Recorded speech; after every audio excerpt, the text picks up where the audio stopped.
I grew up in a small town where everyone knew each other's business. Secrets didn't last, and one mistake could quickly become gossip at every dinner table. My mischief often reached my parents before I even got home, thanks to the town's rumor mill. As time went on, our town became a sought-after suburb. Its proximity to the city made it desirable, causing house prices to skyrocket. Locals struggled to afford homes, creating a divide between longtime residents and newcomers looking for a temporary stepping stone. I married my first love, Claire, at 21. We had been together since our teens, and I thought our love would last forever. But Claire had other plans. Our town, with its 12,000 residents, was the kind of place where news traveled fast, and secrets were impossible to keep. Claire and I met in a large, cold school built for kids from nearby villages. The overcrowded classes and indifferent teachers weren't ideal for a troublemaker like me. I had no friends, my family didn't get me, and I felt utterly alone. Until I met Claire. Claire was beautiful, naturally fit, and effortlessly popular. She was friendly and unaware of her effect on others. I admired her from a distance, convinced she was out of my league. One day she approached me and asked, "Why haven't you asked me out yet?" From then on, we were inseparable. I wasn't much to look at back then, tall, moody, and always getting into trouble. Despite this, Claire and I were a couple by age 15. Her parents disapproved, wondering why their lovely daughter would choose a troublemaker. My parents, on the other hand, were thrilled, hoping she'd be a positive influence on me. Being the youngest in my family with much older siblings added to my introversion. Meanwhile, Claire was an only child, adored by her parents, which later caused issues in our marriage. Still, we believed our love would last. Despite her father's attempts to break us apart, Claire and I stayed together. She encouraged me to change my attitude and focus on my education. While neither of us aimed for college, she seemed destined to work for her father, who owned several furniture stores. By 21, she was already managing one. I left school at 16 and started an apprenticeship as an auto mechanic. I excelled, naturally talented in diagnostics. When I finally became a full-fledged mechanic, I proposed to Claire. My parents were thrilled. Her father was furious. He nearly threw me out when I asked for his blessing. Eventually, Claire's mother, Gwen, calmed him down, and we married a few months later. It took years for us to become fully physical engaged, and when we did, it was planned. At 18, I saved enough for a hotel room far from home, where we spent a romantic night. We shared a passionate experience, laughing and enjoying each moment. After that, we took every chance to express our love, though nothing quite matched that first night. In the early years of our marriage, I was happier than Claire.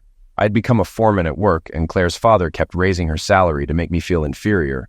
I handled most household expenses, while Claire used her disposable income for luxury items. Her father even gifted her a brand new E-Type convertible, likely to humiliate me. Despite this, Claire was generous, buying me gifts like a Rolex and suits. I renovated our cottage into a spacious home. But after a vacation in Spain, which Claire paid for, things changed. We met another couple our age, and I soon grew tired of their bragging. When I told Claire, she snapped, accusing me of lacking ambition.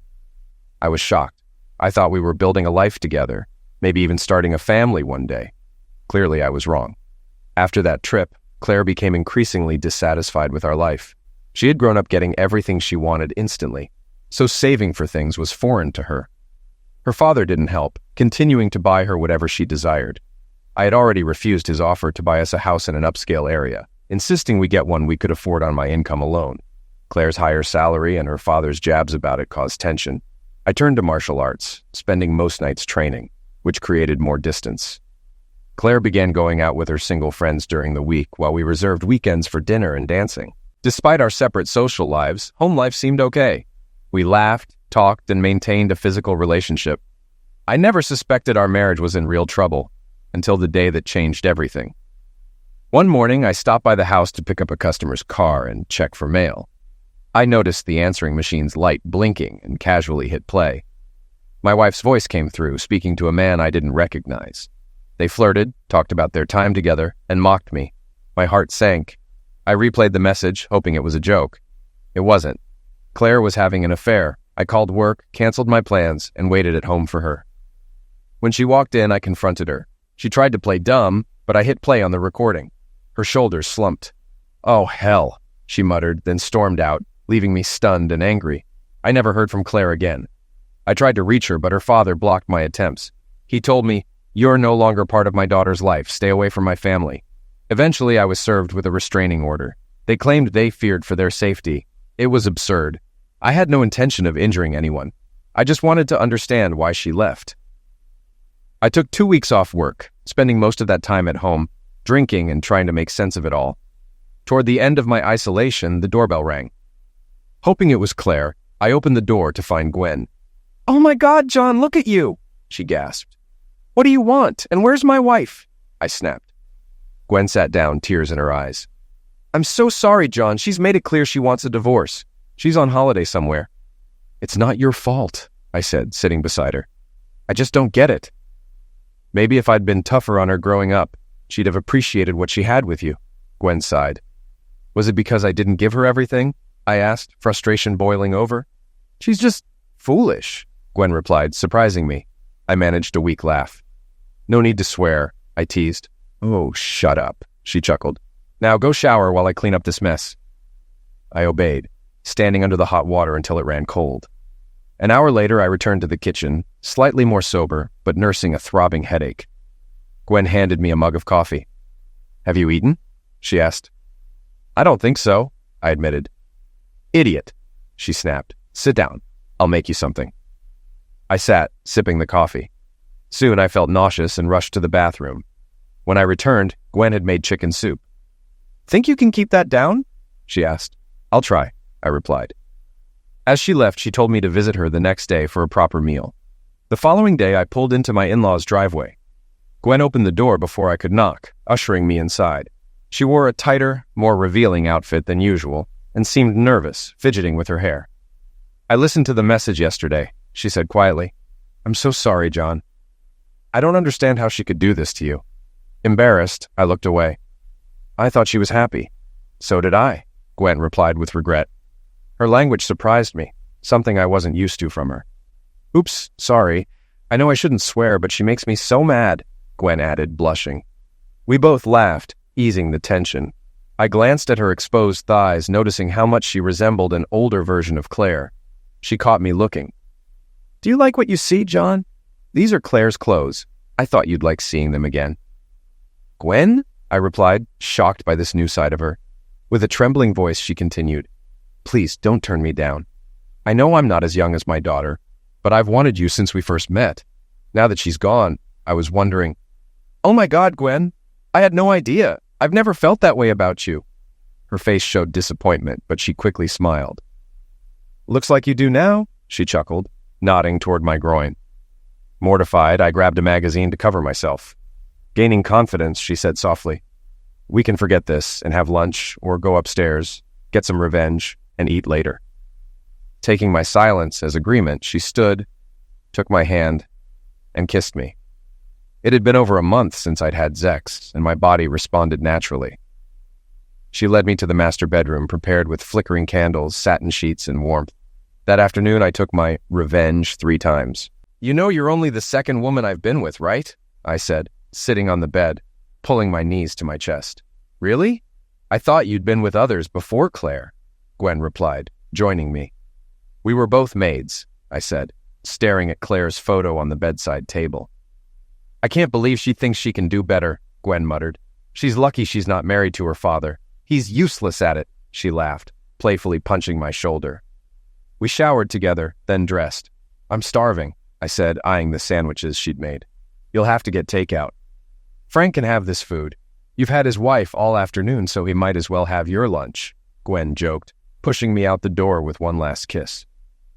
Our affair continued for months as I processed my failed marriage. We met whenever possible, mostly at her house, in her marital bed. Following my father's advice, I hired his lawyer friend for the divorce. Claire was suing for alimony and half our assets. My lawyer discovered that her father's business had paid her far less than I thought, and she had no savings, even her car was leased. She demanded we sell the house and split the proceeds 50-50ths, despite me handling all the renovations and expenses. My lawyer fought to lower the settlement. We countersued on grounds of infidelity, but her lawyer claimed I had driven her to it through mental cruelty. Despite the judge's skepticism, I had to sell the house and pay her legal fees, though I avoided alimony. In the end, I was left with only a few £1,000s and nowhere to live. A few months later, I moved to the city, renting a small 2-bedroom flat. My affair with Gwen continued. She'd visit me, using shopping as an excuse to spend afternoons and evenings in bed.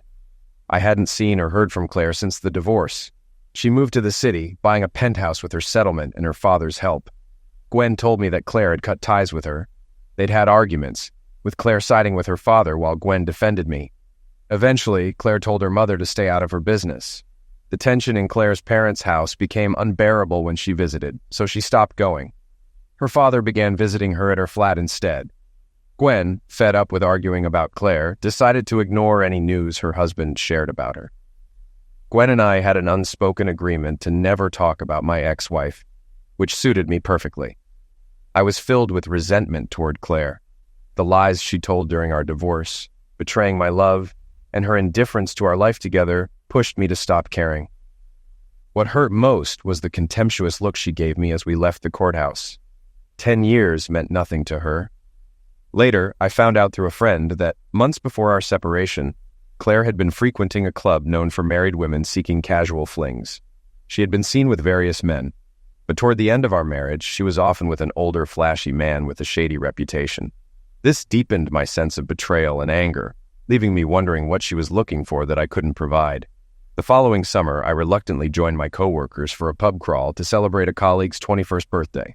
They planned to end the night at a club, but I opted out, saying I didn't need to chat up anyone since I had someone. Surprisingly, I enjoyed the night. As my coworkers headed to the club, I left, ignoring their jokes about being an old man. On my way to grab a kebab, a car door suddenly swung open, hitting my hip. "Oops, sorry, mate," I said. "Watch where you're going, idiot," the driver snapped, stepping out to confront me. "My fault, no problem," I replied, trying to avoid trouble. "Leave him alone, Carl. He's always been a fool," said a familiar voice. It was Claire, sitting in a Bentley. "You know this guy?" the man Carl demanded. "He's my ex-husband," Claire replied, disgust clear in her tone. "Is he now? Time for him to learn a lesson," Carl sneered, shoving me. My training kicked in, and I pushed him back against the car, hearing a grunt as he slumped down. "So much for teaching me a lesson," I muttered, walking away. "Prick!" Claire screamed, rushing to Carl's side. I walked off, cursing under my breath. I flagged a taxi and went home, collapsing on my bed, still fully dressed. The next morning, loud sound woke me. Groggy, I opened the door to find police. "John Grant?" a plainclothes officer asked. I nodded. "You're under arrest for the liquidation of Carl Simpson. You do not have to say anything, but anything you do say may be used in evidence against you." "Liquidation?" I was stunned. What?" I stammered. The officers cuffed me and took me to the station where I was formally charged. In the cell, the events of the night replayed in my mind. Carl, Claire's companion. What happened? I didn't touch him, so how could he be dead? The police pressured me to confess, but I demanded a lawyer. Since I couldn't afford one, I was assigned a legal aid solicitor. He refused to let me be questioned until he had the details. An hour later, he returned, looking grim. Carl had hit his head on the car door during our altercation, causing a brain bleed that eliminated him before help arrived. "I only pushed him," I protested. "That's not what the police heard," he replied. "There's a witness saying you started it." "A witness? Who?" I stammered. "His companion, the woman with him. She says you attacked without provocation." He stared at me. "Is she lying?" "Of course she's lying," I yelled. "She's my ex-wife. She lies about me all the time." "Oh, dear," he muttered. I realized then she was behind this mess. Overwhelmed, I vomited on the cell floor. Reality hit harder when I received a letter from Gwen while awaiting trial. She said she couldn't forgive her husband or daughter and planned to divorce him.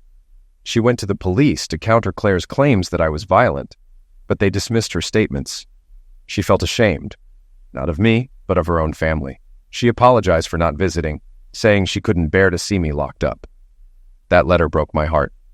During the trial, Claire lied, claiming she had always been afraid of my violent nature, which was why she left. She left out her affairs, painting her boyfriend as calm and innocent. My lawyer tried to defend me, but the jury believed her. I was found guilty of manslaughter. The judge, completely swayed by her testimony, compared my martial arts skills to using a deadly weapon and sentenced me to 20 to 30 years with a minimum of 20. My family wept. Claire glared at me with hatred as I was led away. That moment changed me. I had loved her, but now all I felt was bitterness and resentment. When I first entered the high-security prison, I was terrified. It was my first time behind bars, and I feared what might happen. On my first day, I met my cellmate, Archie Squires. He was a skilled forger serving 8 years for selling a fake artwork. Despite his small, delicate build, Archie was kind and soon became my best friend. One day, I returned to our cell to find a bully threatening Archie for cigarettes. I stepped in, making it clear that behavior wouldn't be tolerated. A swift kick to the groin ended it. From then on, Archie had my back, showing me how to navigate prison life. Prison was never quiet. Nights were filled with coughing, crying, and the guards jangling keys. Insomnia plagued me for weeks. I'd lie awake, replaying how my life had crumbled. Archie stayed up with me, trying to distract me. I shared my story, and he believed me, something no one else had done. In return, he told me his own. Archie, an orphan, was named after the man who found him as a baby. He spent his childhood in various orphanages, shuffled around during the war. Not knowing his birthday, he chose June 21st, the longest day, so it would last. With his help, I finally started sleeping. He also warned me about a planned attack from Carl Simpson's associates, a pill gang. Claire's connection to Carl, whether love or greed, fueled their hatred toward me. Archie advised, "When the attack comes, defend yourself. It's you or them." A few weeks into my sentence, 3 men cornered me after I left the showers. 2 were as tall as my 6'4" frame, while the third was shorter and armed with a shiv. The guards were nowhere in sight. Adrenaline kicked in. They circled me, taunting about how they'd carve me up. I had 2 advantages. They didn't know my fighting skills, and I was fighting for my life. Archie's words echoed. "It's you or them." I acted fast. A kick to the right dislocated one man's knee. A roundhouse to the left broke the second guy's nose. The third, holding the shiv, was wary. I delivered a spinning kick to his head, knocking him to his knees. I could have walked away, but I didn't. Grabbing his neck, I snapped it in anger and despair. He went limp. I glared at the others. "Tell whoever sent you to come for me themselves, if they want to finish this," I growled, walking back to my cell. In prison, snitching is the worst crime. So when the guards found the attackers, they claimed they had slipped on the soap. Rumors spread, and Archie, who knew the truth, never spoke of it. The incident earned me both fear and respect from inmates. An investigation followed, but the attackers stuck to their story, and the case was closed. Inside the prison, however, the power dynamics shifted. The real boss was Billy McVee, a ruthless gangster with control over the underground operations. Billy McVee, head of a notorious gang, had been nearly untouchable until he was finally convicted of several liquidations and sentenced to life with no chance of parole for 30 years. He was feared and respected by all. I nodded, understanding the gravity. "What if I just want to serve my time quietly?" I asked. McVee smirked. "Not an option, John. If you refuse, your family will suffer. I know where they live. You can defend yourself, but you have to sleep sometime. Got it?" His threat was clear. Refusal meant my family would be at risk. I felt anger toward McVee, Claire, and myself. I had already eliminated 2 men. I wasn't innocent anymore. I had no reason to refuse. I was stuck for 20 years. Why not make the best of it? I shook his hand. "I understand, Mr. McVee. You've got a new employee." "Good. Now go back to your cell. Your skills won't be needed often," he said with a chilling gaze. He was right. Stories of my fight were exaggerated into legend. The 2 survivors were transferred, leaving no one to dispute the rumors. On McVee's suggestion, I started training in the yard to keep up my image as a eliminating machine. After Lethal Weapon came out, inmates nicknamed me Riggs. I learned that my attackers were linked to Carl Simpson's pill gang. Once they found out I worked for Billy, they left me alone. Working for McVee had perks. Guards avoided me, inmates kept their distance, and I got better food. I even had a steady supply of soft toilet paper, a luxury. Like other long-term inmates, I faced the problem of no sex. Archie teased me, calling me a frustrated old woman. Billy, however, had a solution. The prison governor's secretary, Christine, was sex-starved and on Billy's payroll. She indulged her fantasies with select inmates. Once a month, I would be summoned to the governor's office, finding Christine waiting for me. Inmates came and went, and eventually, Archie's time was up. We promised to keep in touch. He had been my rock, so when he left, I felt an immense void. True to his word, Archie wrote to me weekly and called once a month. I was later given a single cell, but the loneliness at night was the hardest part. I missed Archie more than I could say. Being in prison took a toll on my family. My father died of a heart attack 2 years into my sentence, and my mother passed less than a year later, dying of a broken heart, as my sister said. My nieces and nephew distanced themselves, blaming me for their grandparents' end of lives. By the time I was released on parole 20 years later, one sister had died, and the other had stopped contacting me. I was now in my late 40s, with no family or place to call home. That's when Archie came through. He met me at the prison gates and took me to a luxurious hotel, where two stunning escorts waited. They were only the fourth and fifth women I'd ever slept with, and they drained every ounce of pent-up energy over the next 2 days. When the women left, I asked Archie, "How do you afford all this? I thought you went straight." "Not exactly," he laughed. "I took your advice, I started painting seriously, and people wanted to buy my work." "That's great, but how can you afford this?" I gestured around. Archie laughed. "You're clueless," he giggled. Just then, the maitre d' approached. "Is everything satisfactory, Mr. Squires?" Archie tipped him generously. Then a young girl shyly asked for his autograph. Archie sketched her face on a napkin, signed it, and wished her well. The girl was thrilled.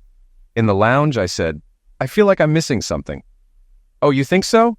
Archie grinned. "Let me explain," he said. He began telling me how he used his artistic talent for legal portraiture after his release. Starting small, he sold paintings at a market stall. One of his photos caught the eye of an art critic's daughter, leading to a review that catapulted him to fame. Now, his works were in high demand. "How rich are you?" I asked. Archie laughed, pouring more brandy. "My last painting sold for $350,000. The next morning, I woke up feeling awful. My head throbbed, and I barely made it to the bathroom before getting sick. When I stumbled back to my room, Archie was already up, dressed in jeans and a white t-shirt looking like an older James Dean. The only hint of last night's drinking was his aviator sunglasses. "Morning! How are you feeling?" he greeted cheerfully. "How do you look so normal?" I grumbled, collapsing onto the bed. "Practice," he laughed. "Now get showered. We've got things to do." He tossed me a towel and headed to breakfast. Eventually, I made it downstairs. The concierge informed me, "Mr. Squires is waiting outside." I found Archie in his BMW convertible, blasting rock music. I got in and immediately turned it off, which made him chuckle. "Lightweight," he teased as we drove off. We went shopping, where he insisted on buying me a new wardrobe from expensive stores. When I protested, he snapped, "I owe you everything. Now shut up and enjoy it." Trying to hide my emotions, I went along. Later, we stopped at an old country pub for lunch. As we relaxed, Archie said, "We need to talk about your future." "What future?" I replied bitterly. "I'm nearly 50, a convicted eliminator with no skills or place to go." "Exactly," he replied. "You could work for the McVies in London, but you're better than that. I need a personal assistant. Work with me." "And how do I do that? I can't leave the country while on parole, and Billy's invitation felt more like an order," I countered. "All taken care of," he said smoothly, pulling out an old, well-used passport and tossing it on the table. I picked up the small red passport, stunned. Inside was a photo that looked just like me, only with shorter hair and a goatee. "How did you get this?" I asked. "Let's just say I like to keep my skills sharp," Archie laughed. "Did you notice the name?" I glanced closer. "Very funny," I said, noticing his grin. Archie got up.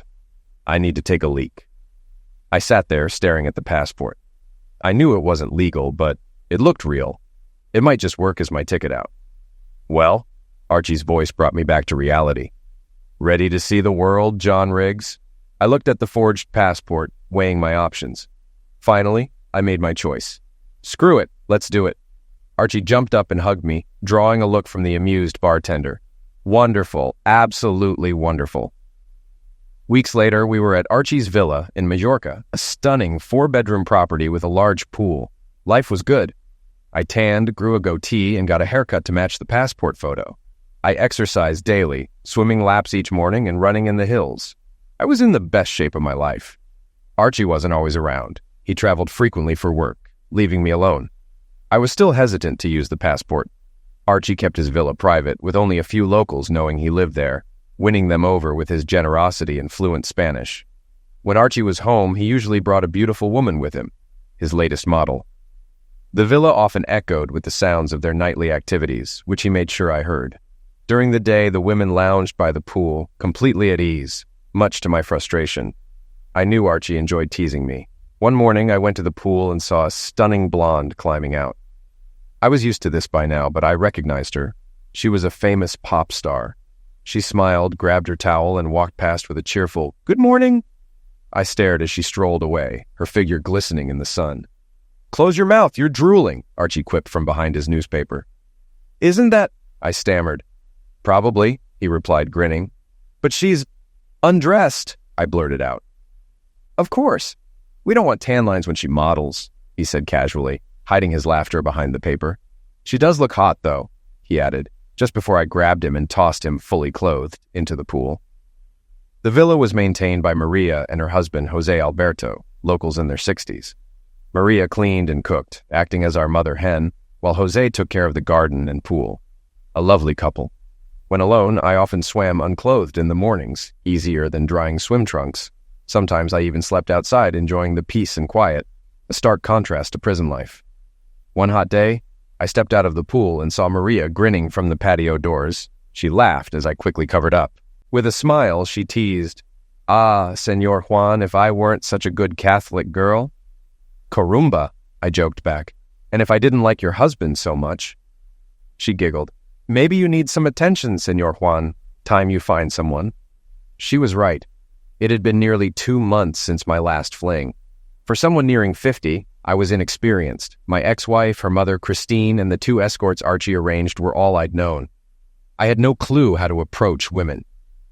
One evening, I admitted this to Archie by the pool. "You need a job," he declared. "I know just the place." He drove us to a restaurant we frequented, refusing to explain. Instead of entering the dining area, he went to the adjoining pub, poured us both a brandy, and said, "You need to work here."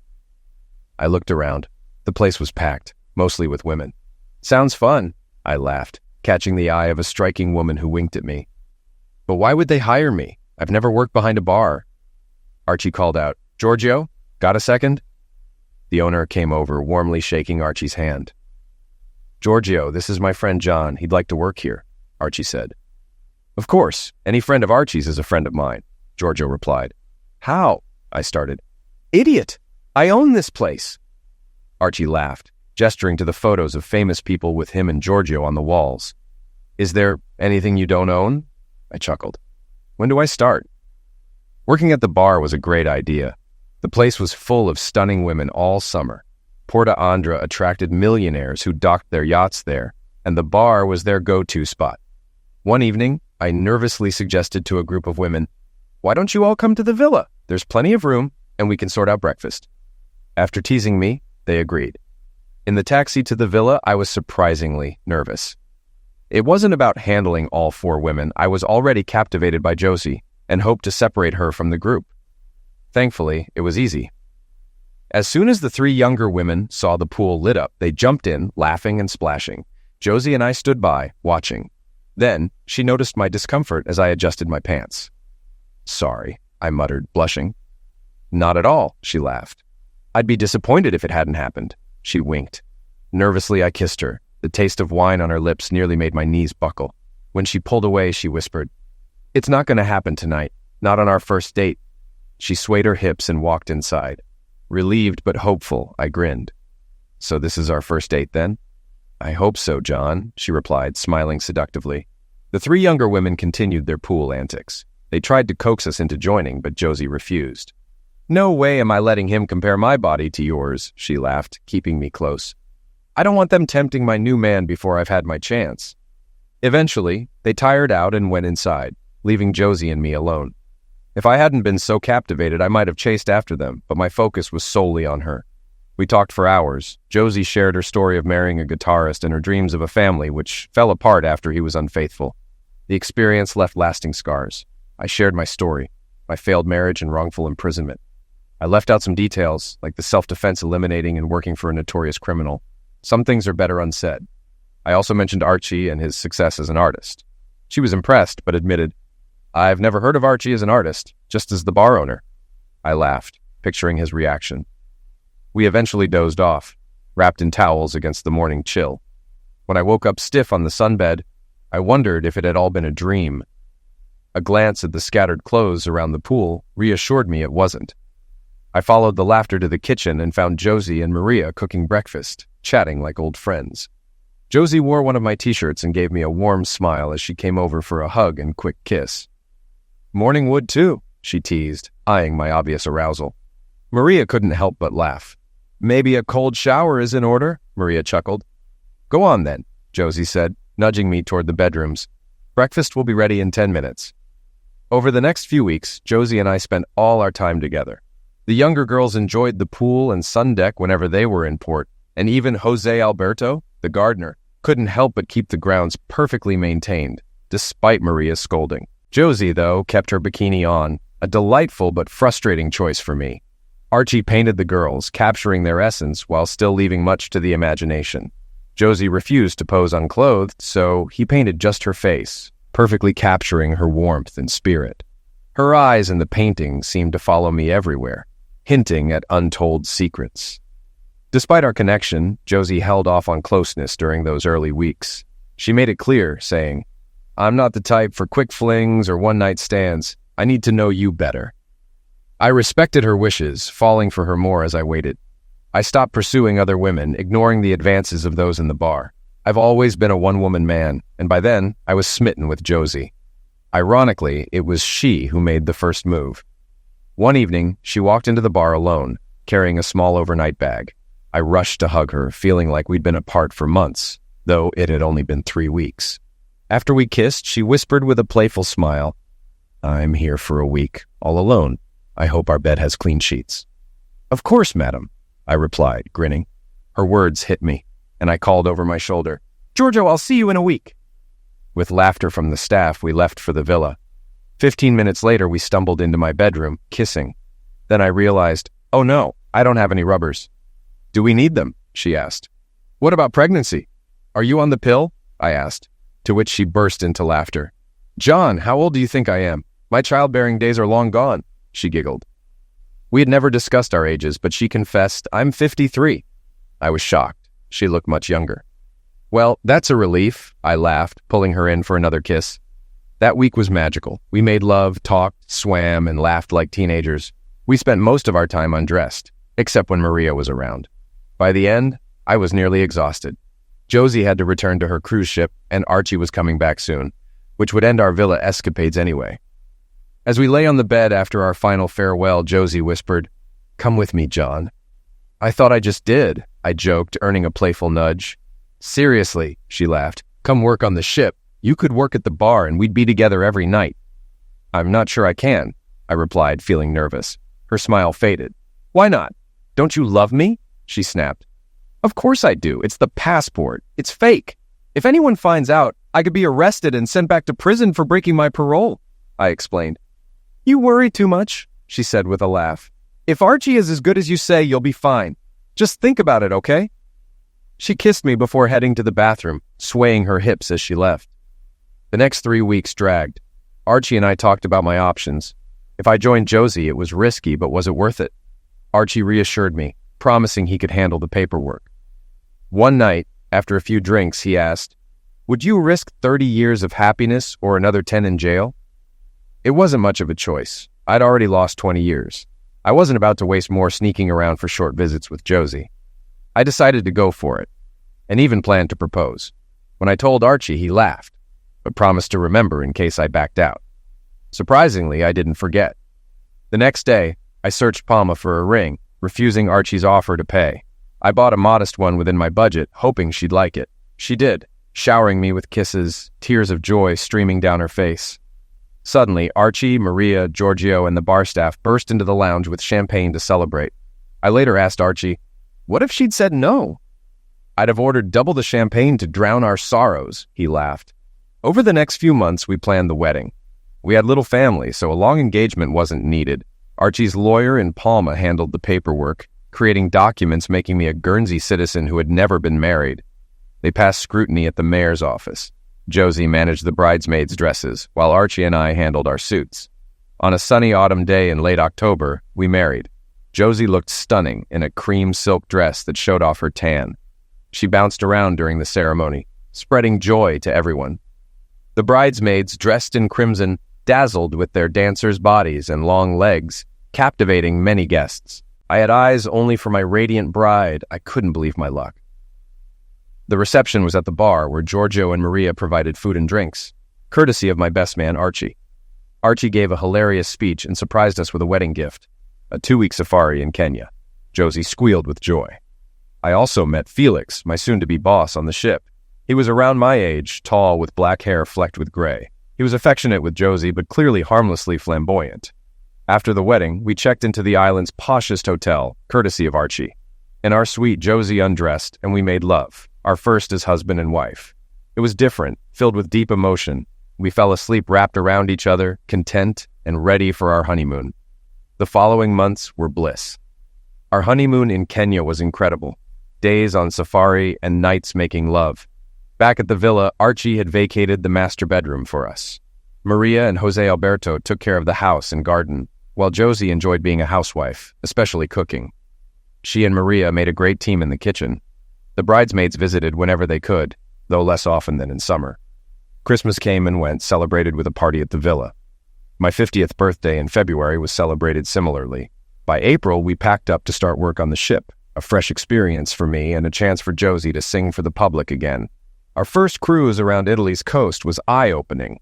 It was my first time outside England and Spain. We worked late evenings, giving us free afternoons to explore. Josie, having seen it all before, loved showing me around. Being at sea with someone you love adds a special romance. All too soon, our first cruise ended, and we returned to the villa.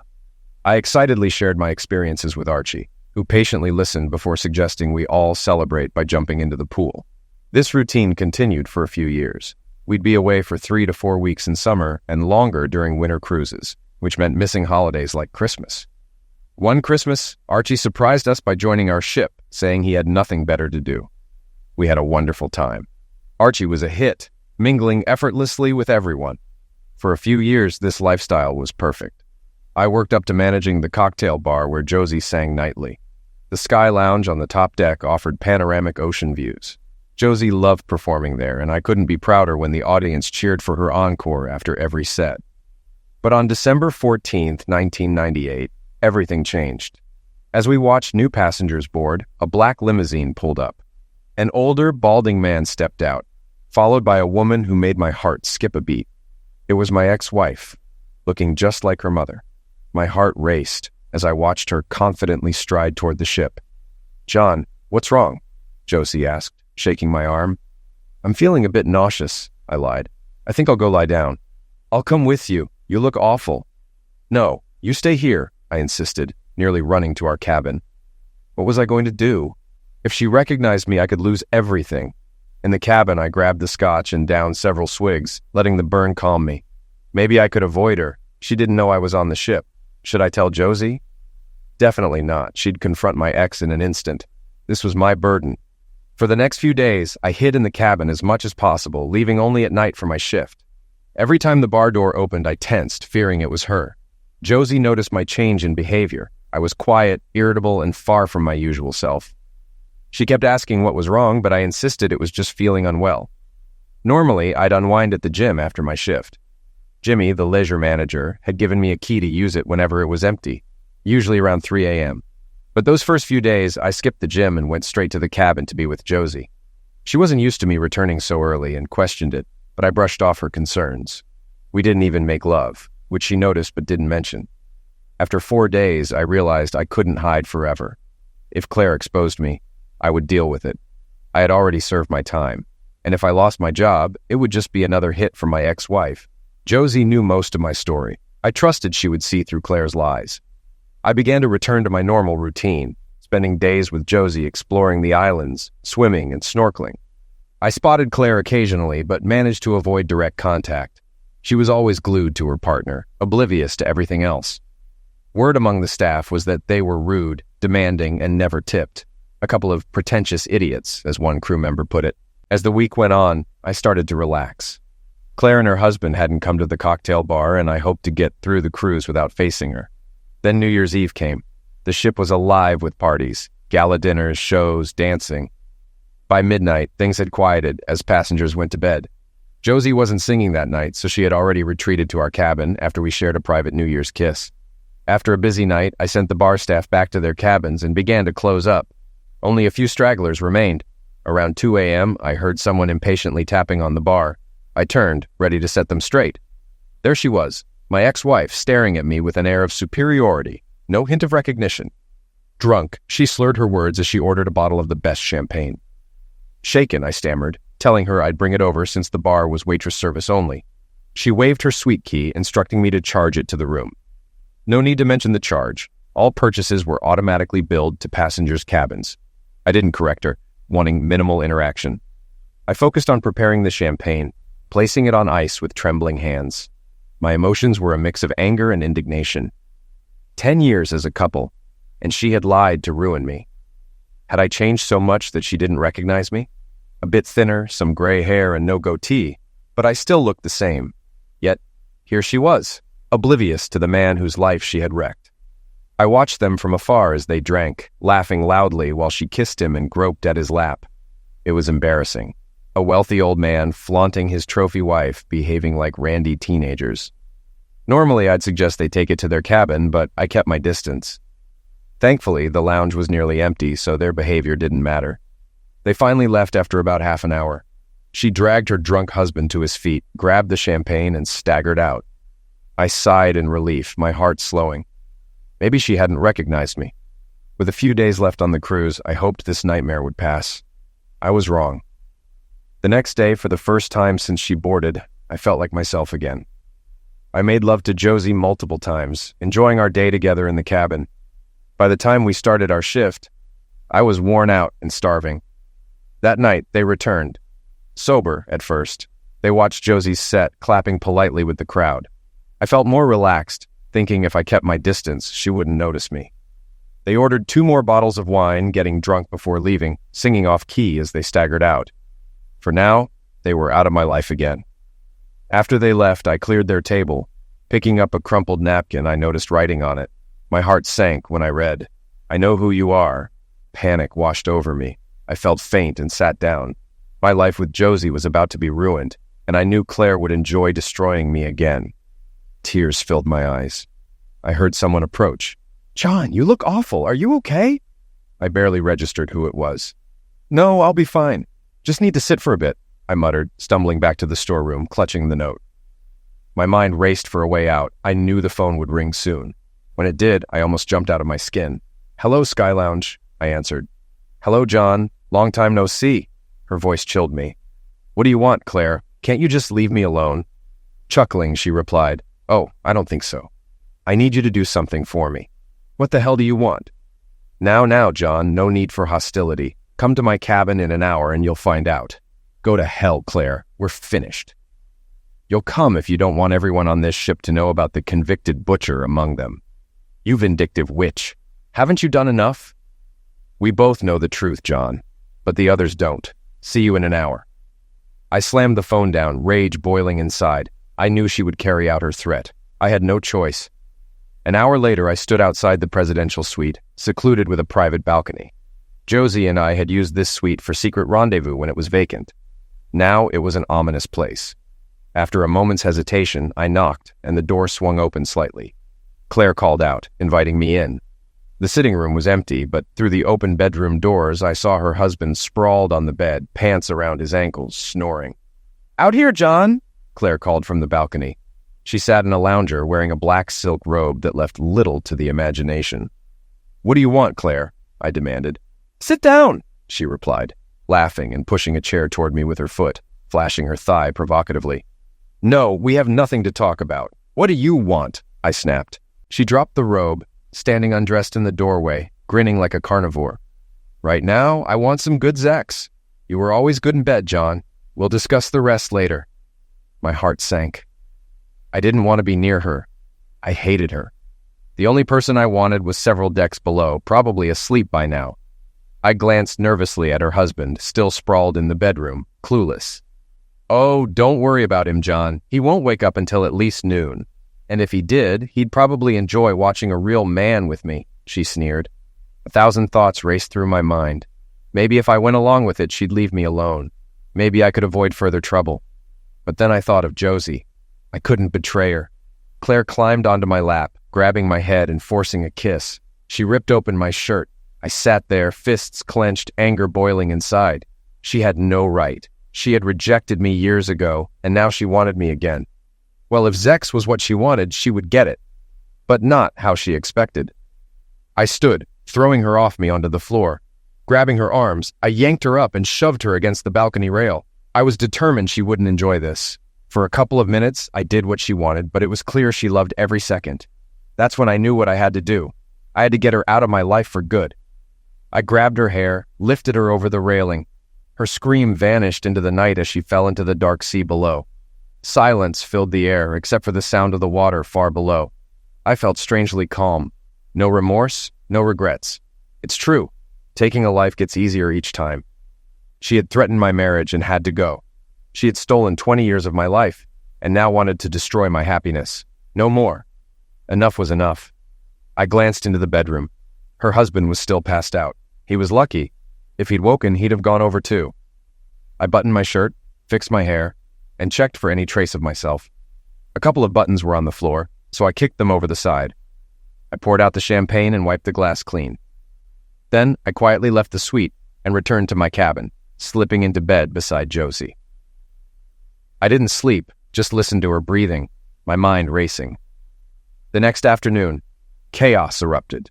Rumors circulated that a passenger had fallen overboard. Her husband woke up to find her missing, but searches turned up nothing. The captain decided not to turn back. In the middle of the Atlantic, finding her was nearly impossible. The staff, including myself, gave statements about the couple's condition when they left the bar. Her husband was distraught, blaming himself for being too drunk to protect his wonderful wife. Speculation spread. Some thought he pushed her, others believed she jumped. Theories ran wild among the nearly 4,000 people on board, none of them even close to the truth, except for me.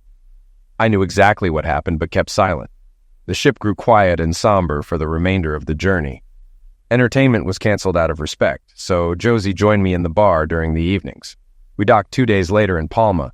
The Spanish police took our statements but agreed with the captain's conclusion, a tragic accident. Everything had gone as planned. And that's the end of my story. Do I feel guilty? Not really. I spent 20 years in prison for a crime I didn't commit. This felt like balancing the scales. 15 years later, I occasionally feel a hint of remorse, but not much.